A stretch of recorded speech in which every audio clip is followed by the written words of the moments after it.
আসসালামু আলাইকুম এভরিওয়ান, কেমন আছেন সবাই? আশা করি ভালো আছেন। আমিও আলহামদুলিল্লাহ খুব ভালো আছি। তো আজকে হলো যে এখানে আমি চপস্টিক আর কি লুডুস রান্না করব। তো আর কি এটা হলো যে আমার স্যার আর কি এইভাবে হলো যে রান্না করে। তো আর তারপরে সাথে আবার আমি একটু আর কি আমার স্টাইল একটু মিস করছি, তো দুইটা মিলও ভজাবর্গ হয়ে গেছে। তো এখানে হলো যে আমি হালকা মানে হালকা একটু তেল দিছি পানির মধ্যে, যাতে হলো যে লুডুসটা আর কি মানে একটার গায়ে একটা না লাগে। তো এখানে হলো যে আমি 2 প্যাকেট লুডুস নিয়েছি, কারণ বাসায় তো লোক খুবই কম, বাসায় লোক নাই বললেই চলে, দুইজনেই। তো এখানে হলো যে আমার এই তো লুডুসটা আর কি সিদ্ধ হয়ে গেছে, তো বেশি আমি সিদ্ধ করি নাই। তারপর হলো যে আমি ঠান্ডা পানি দিয়ে তারপর হলো যে লুডুসটা ধুয়ে নিছি। আর এমনিতেও হলো যে না ধুলেও হয়তো, বাট আমি হলো যে একটু ঠান্ডা পানি দিয়ে যে ভিতরে একটা তৈলাক্ত থাকে ওইটা আর কি দূর করার জন্য।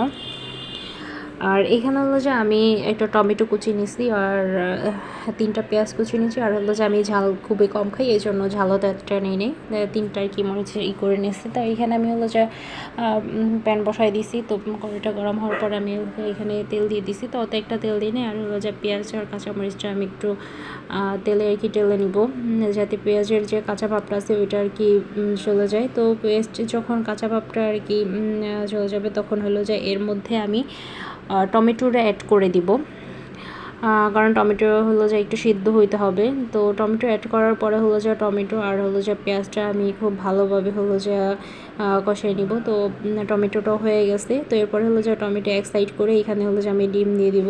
আর ডিমের মধ্যে হলো যে আমি একটা মানে কি মশলার প্যাকেট আর কি একটা দিয়ে দিছি।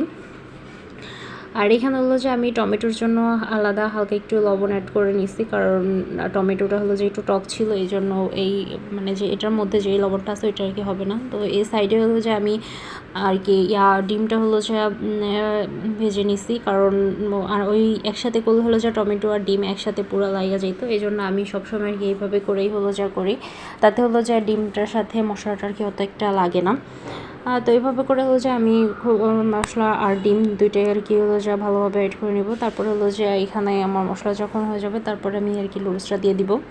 তো লুডুসটা করার পরে আমি হালকা একটু সস দিয়ে দিব ফ্লেভারটা আসার জন্য। আমার কাছে হালকা একটু সস দিলে ভালো লাগে। তো এখানে হলো যে আমি প্রায় 1 চামচের মতো যে সস দিছি, বেশি দেই নাই, কারণ টমেটো যখন আসছে এই জন্য সসটা অত একটা দেই নাই। তো আপনারা চাইলে দিতেও পারেন, নাও দিতে পারেন। তারপরে হলো যে আমি এই তো আমার আর কি হয়ে গেছে রান্না করা। তো ভিডিওটা কেমন লাগছে কমেন্ট করে জানাবেন। যদি ভিডিওটা ভালো লেগে থাকে তাহলে লাইক কমেন্ট করে শেয়ার করে দিবেন। দেখা হবে অন্য কোনো ভিডিওতে। সেই পর্যন্ত আপনারা ভালো থাকবেন, সুস্থ থাকবেন। আল্লাহ হাফেজ।